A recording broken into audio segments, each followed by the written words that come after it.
Hello and welcome to a new episode of the Pitch Side, a podcast. I'm your host, the HOD of the PSP. Like, share, comment on the YouTube version, and subscribe to the YouTube channel. Enable notifications to receive all the updates from the episodes of the podcast and all the content on the channel. And of course, follow us on social media and listen on every podcast listening platform available. Welcome to episode 49.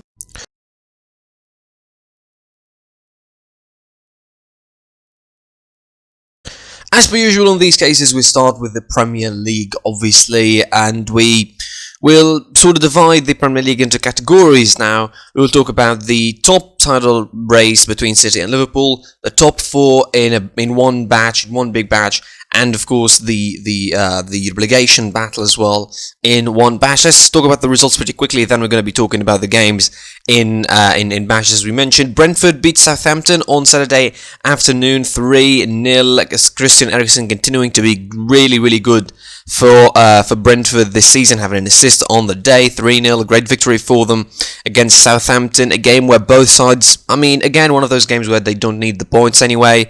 Burnley, in a desperate need for points, they hosted Aston Villa, looking to win 4 games on the bounce in the Premier League, something they haven't done in a while, but they couldn't do that. Aston Villa rolled them around. 3-1 it was for Aston Villa at the Turf Moor, a game where Aston Villa are just trying to improve their position, where Burnley obviously need the points with 3 games in their calendar still left. Chelsea drawn against Wolverhampton 2-2. Crystal Palace defeated Watford 1-0. Brighton, of course, embarrassed Manchester United 4-0.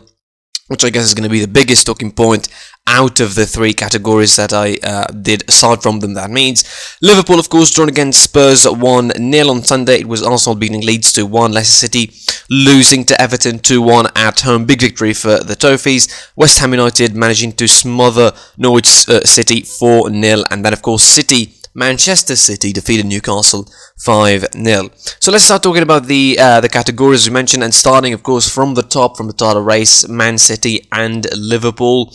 And, of course, 2 sides coming off different results in the Champions League.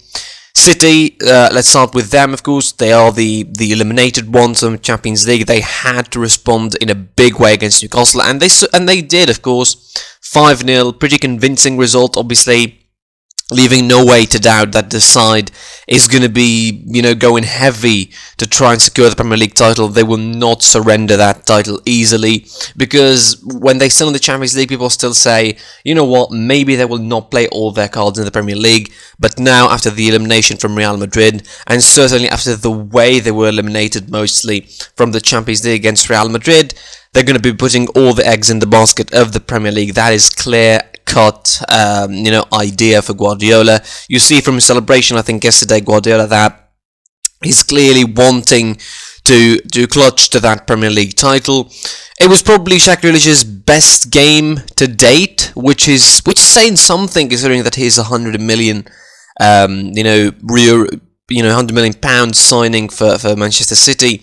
That he's still that we're really looking and we're waiting for May and for late May and for early May to talk about his best game possible. It was a 4-2-3-1 kind of tweaked formation for Guardiola, a little bit, Gundogan playing a little bit deeper, Kevin De Bruyne playing a little bit higher than usual, but obviously against a side like Newcastle, who'd expect coming into you with a 4-4-2 or a 4-5-1 or whatever, is going to be pretty tight, and you're going to need those players higher up the pitch to make a difference. Of course, there was no Walker, there was no Stones for City, so they had to make some changes around. Zinchenko started, Laporte started, Diaz went down injured and was substituted in the second half, early in the second half, by Fernandinho, which might be a bad sign, because losing Ruben Dias in the last couple of games for City in the league is not going to be a really good sign, considering that they're not easy games per se, because they still have West Ham just the next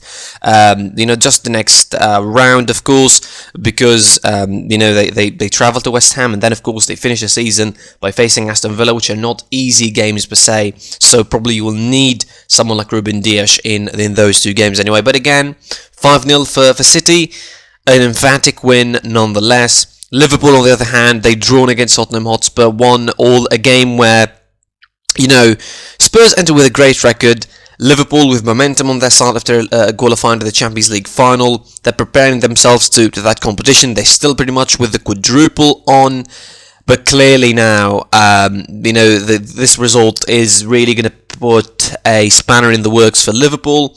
And it's a bad result because not because it comes at this time. It's a bad result because it is at home. Like, for example, if it was an away game to Spurs and they lost or they dropped, these 2 points and drawn, which is, by the way, this is a double in terms of drawing for Spurs against Liverpool. So Liverpool only picked 2 points against Spurs out of 6 this season.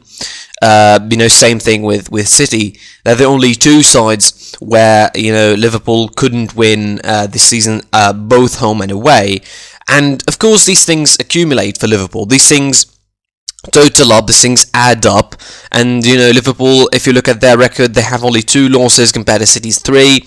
They have 25 wins compared to City's 27, but the draws is where things get interesting. City have 5, or Liverpool have 8, and from those 8, 4 of them are the results against City and Spurs. So you have to, and of course you have to draw against Chelsea, which really makes things pretty interesting. And these are points that are definitely lost in terms of the title race, considering that some of these results were at home. A couple of those draws were at home, and even the draw against Chelsea, I suppose they could have gotten the 3 points out of it. So anyway, Spurs scored early thanks to Son in the 56th minute. Continues to be great, continues to prove that he's one of the best players in the Premier League this season. So underrated he seems I'm not going to say by media, but by, social media. People in general seem to underrate Son still, although in my opinion he was I think he's more consistent than Mo Salah at the moment. He's having a great ending of the season. He's on 20 goals on the top scoring charts, right behind Mohamed Salah. So it's quite interesting that how things are going to be working out for him next season or this season. Is it going to be a target for transfer? Who knows? He's 29 years of age, so it probably should. Luis Diaz equalised for Liverpool once again, proving he's the man at the moment for the Reds. And it's definitely a result that will sting for Klopp. I mean, he attacked the way Conte played. He said that it's similar to Atletico Madrid's play, which is, just bonkers to say. But anyway, you can understand probably the grievances of that, but obviously you cannot say to Conte, do not play a certain way or do not play a certain shape. He's free to do whatever he wants with his side, and you cannot blame him. It's up for Klopp to get the results, it's up for Klopp to find the solutions to counter that and get the results that he needs, but he didn't. And Liverpool end up now in the crosshairs of that title race, 3 points behind City now, with 2 games left, or 3 games left for each side. Of course, Liverpool play Southampton next, away from home, of course. And that is, of course, in a weekend where City, where United are not going to be playing, Chelsea are not going to be playing, because they played their game late in April. So you have to be really, asking yourself now, are Liverpool good enough to get that deficit? Because now their destiny or their path or their fate is not in their hands. It's in the hands of City. If City will drop points in the last 2 games or so, it's definitely going to be an interesting one. If the hopes are for Liverpool is that City drop points. That's it now. It seems to be that's the point. To the top 4 battle, no news there. Of course, Arsenal, Spurs seem to be the 2 titans that are going to be fighting till the end. For that, of course, they have a game on Thursday that will define the top 4 battle, I suppose, of course, and then both of them play the last 2 games that they have. Midweek action will be in the Premier League between them. Arsenal defeated Leeds 2-1, a stupid goal, I suppose, from Evan Millier given away to Edouard Nketiah to score the first goal of the game for Arsenal. Then the second goal coming from Edouard Nketiah as well, with the assist from Gabriel Martinelli, who had a terrific game. And of course forced a red card out of Luke Ayling, a stupid red card as well, because really he shouldn't make the tackle that way anyway. A goal late on from Leeds in the 66th minute from Diego Llorente didn't do anything to save any points. So Leeds United now find themselves 18th with a great danger of relegation. Although Everton and Burnley still in the mix, but Leeds at the moment seem to be probably the worst for it.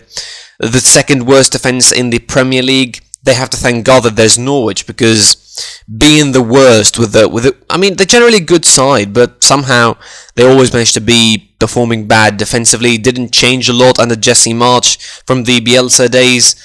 They find themselves again on the losing end of the spectre. This is now 17 losses in the season for them, and those losses, they've been humiliating in the most part, with 4s and 5-0s and 6-0s and whatever, and results that are really, really bad as far as Leeds United are concerned. So this is now the third match winless for Leeds again, after a good bit of form from March towards mid-April, where they won 3 games out of 4 and they'd drawn 1 and they made like 10 points out of 12, but now it's a bad patch of form again for Leeds, and they seem to be destined to fight and to embroil themselves in that fight for relegation late on in the season. Of course, Leeds' schedule is pretty tough from here, because they have Chelsea in the midweek in a rescheduled game. They have they have Brighton at home, which is not easy if you know how good but Brighton can be away from home. Then they have Brentford away from home as well, which is not going to be easy, because Brentford are a side that are relaxed, less stressed, of course, than Leeds United. They don't have anything to think about. They're pretty safe in their position in the table at 12th, of course, and that will make Leeds be the ones in a dire need of the points in that game. Anyway, back to the top 4 battle. I think about Arsenal, just something about Arsenal and Spurs, of course, because I mentioned them in the draw against Liverpool. But again, I think the game between them head-to-head obviously is going to be the defining factor on Thursday, and definitely I give the advantage to Arsenal at the moment a little bit, because it seems that our football is better and they turned around things nicely in the last month with 4 wins on the trot, including 3 big ones against Chelsea, Manchester United, and against West Ham United, which are not easy wins to get this season, although Manchester United in particular are a really desperate case. Speaking of them, 4-0 against Brighton away from home, and there's not a lot to say about that, really. There's not a lot to express in terms of in terms of what we could do for Manchester United. There's no solution. There's no Champions League this season. They were playing Europa League for the most part, and that also is in danger, because if West Ham win their game in hand, then they will have, of course, they'll be on equal footing with United, and on goal difference, which is a deciding factor in these kind of things, they will be better than Manchester United.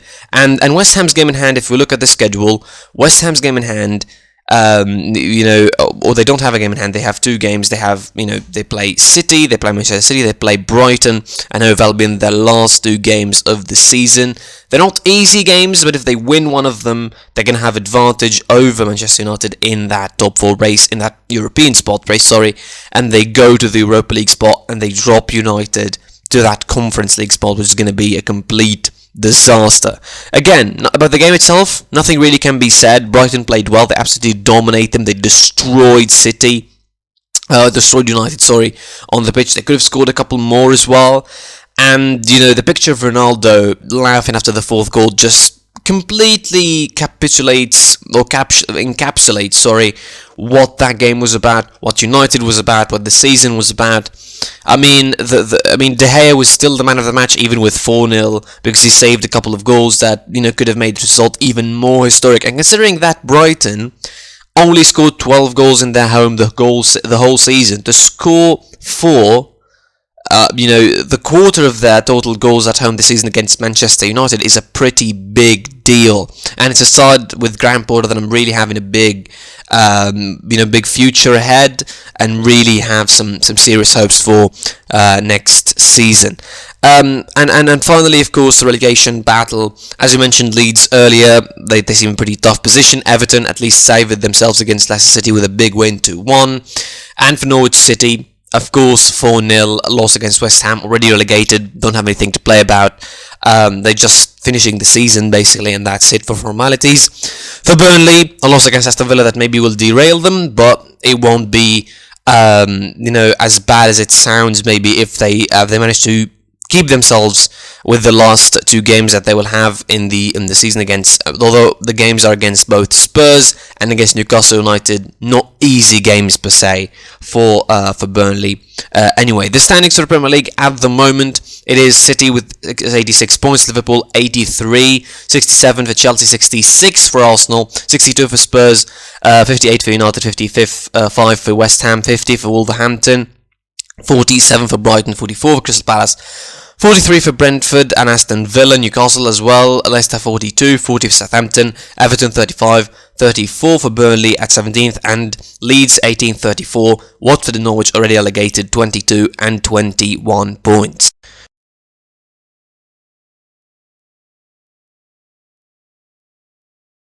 From the Premier League to the Serie A as well, a really eventful weekend as well in Italy, and by the way, before I continue, there's not going to be Bundesliga or La Liga talk this season, this episode, because realistically speaking, they're done and dusted. I mean, even the derby, Real Madrid-Atletico in La Liga, is not exactly that interesting. Real Madrid played with the second side, and Atletico beat them 1-0, and the game was not that great.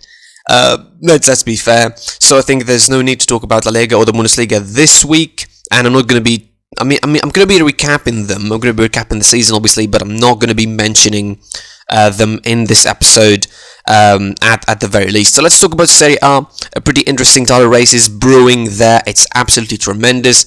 And this weekend, of course, not over. It finishes with Fiorentina playing Roma on Monday.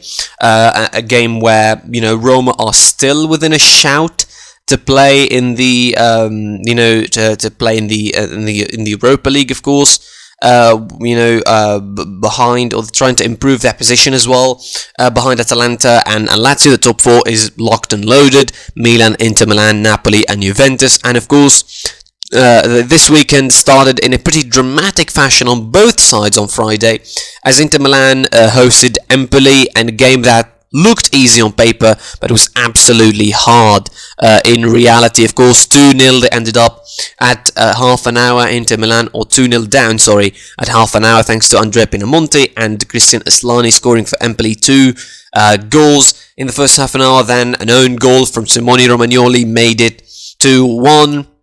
And Inter Milan, before halftime, they managed to equalise thanks to Lautaro Martinez, of course, the top scorer of the season, Lautaro Martinez, for Inter Milan, 19 goals. He's far from the top scorers, Dusan Vlahovic and Ciro Immobile. Not great numbers for Lautaro Martinez, but still, at least they're numbers that are helping Inter Milan in their quest for the second Scudetto in a row. He came back to score the third goal for Inter Milan, and Alexis Sanchez made it 4. It was a great comeback for Inter Milan.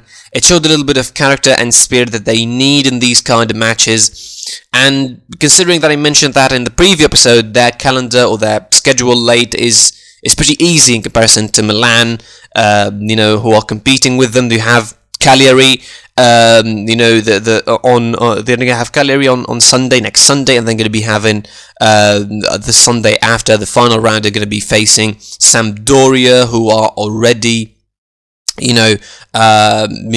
safe, I think, in the knowledge that they're going to be staying in Serie A next season, although that relegation battle as well is pretty tasty, and we're going to get to it in a couple of moments. But again, the compare that to the Milan schedule, it's pretty easy, because Milan have Atalanta and they have Sassuolo in the last game to look forward to, and Sassuolo away from home as well. Atalanta still want to finish as high as possible to play in the Europa League next season. They don't want to play in that Conference League competition.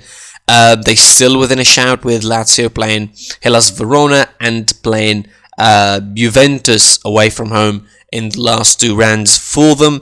Back to speaking of Juventus, of course, they also were on the other end of a dramatic return, as Genoa managed to put two past them very late in the game, and I mean 87th and 96th goal late in the game. Domenico Criscito from the spot made it 2-1, and the crazy scenario about this is that Moise Kean just missed a chance on the other end in the 94th or 95th minute, and literally Genoa went and got themselves a penalty from the same action, from the goal kick that resulted in that action, and they scored from it the second goal. It was crazy scenario for Juventus, despite leading thanks to Paulo Dybala in the 48th minute, a player about whom surrounds a lot of talks about leaving the club in the end of the season. Inter Milan want him, PSG want him. He's going to be a free agent by the end of the season. Apparently, the contract negotiations have stalled, and the Argentine is leaving the club at the end of the season. There's loads of bidders, loads of side that he could play with, and it's going to be an absolute scalp. Paulo Dybala is going to be an absolute scalp for any side that's going to get him.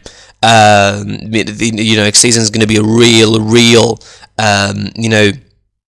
it's going to be a real scalp. 28 years of age, really, I'm not going to say hitting the prime, because this season hasn't been that good, but in terms of his career in general, age-wise, he's definitely hitting the prime of his career as a player for Juventus.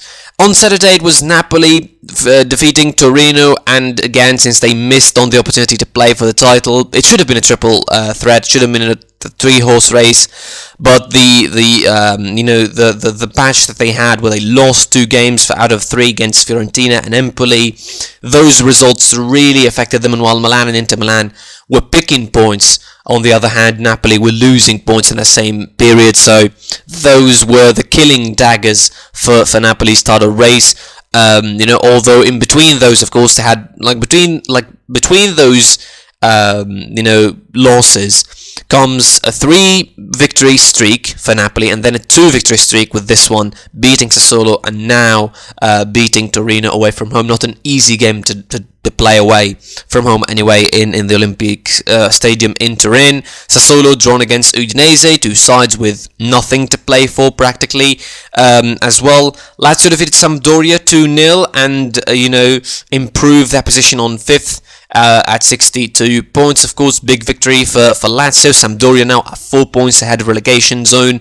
Not exactly the safest, but it seems that mostly they will do fine if they win one of the last games that they have. Lazio on a great form, as I mentioned, only 1 loss in the last 6, and that is a really good form if you want to capture that 5th spot. Atalanta back to winning ways, back to good form.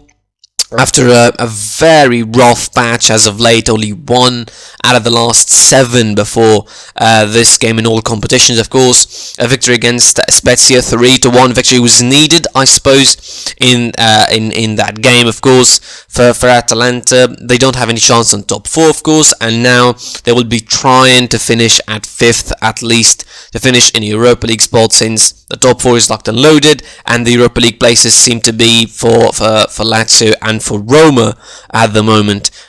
Also have a chance to qualify to the Europa League automatically via the fact that they will win the Conference League. They play the final, of course, in the midweek, Roma, so congratulations for them on that. Congratulations for Mourinho, because they'll be playing, of course, the Conference League final, as we mentioned, against Feyenoord on the 25th of May. Venezia defeated Bologna 4-3 in another dramatic scenario as well, although this result doesn't really serve Venezia that much. They're still bottom of the table, but it is pretty interesting title race. 2 games left, and really don't know the crazy scenarios that could happen in Serie A. Venezia turned things around against Bologna. At a certain point they were losing 3-2, but then they managed late in the game, Mattia Ramo and Denis Johnson scoring, making it 4-3, and it's an interesting survival race in Italy, because realistically speaking, there's 4 or 5 sides, you could even say 6 sides involved in that race, that it could all drop down. You could count it like this: Sampdoria, Spezia, Salernitana, Cagliari, Genoa and Venezia all involved in that battle, although different percentage and different sort of chances to survive in Serie A. Salernitana, speaking of them, they had an incredible run as of late. They were looking to make it 4 wins in a row for them when they hosted Cagliari, and they were winning until the late in the game, while Cagliari equalised very, very late in the game in the 99th minute, thanks to Giorgio Altari to deny Salernitana 3 points that it could have made a big difference in their survival bid. If they had the 3 points, they would have been 4 points ahead of Cagliari, and that would have been probably the final nail in the coffin of Cagliari's season in Serie A. They would have been going down anyway, but they didn't. I personally hope for them, because there is a Tunisian player, of course, play them in Wajdi Kishtida. I hope they survive, because I want to see him in Serie A next season, although I doubt that he will stay, considering the way he's been featured. Not that much he's been featured. Is out of the list. In fact, in this game he's missing. In the game he's out of the list for no reason. And then, of course, finishing off talking about AC Milan back to the top of the table. They defeated Hellas Verona 3-1.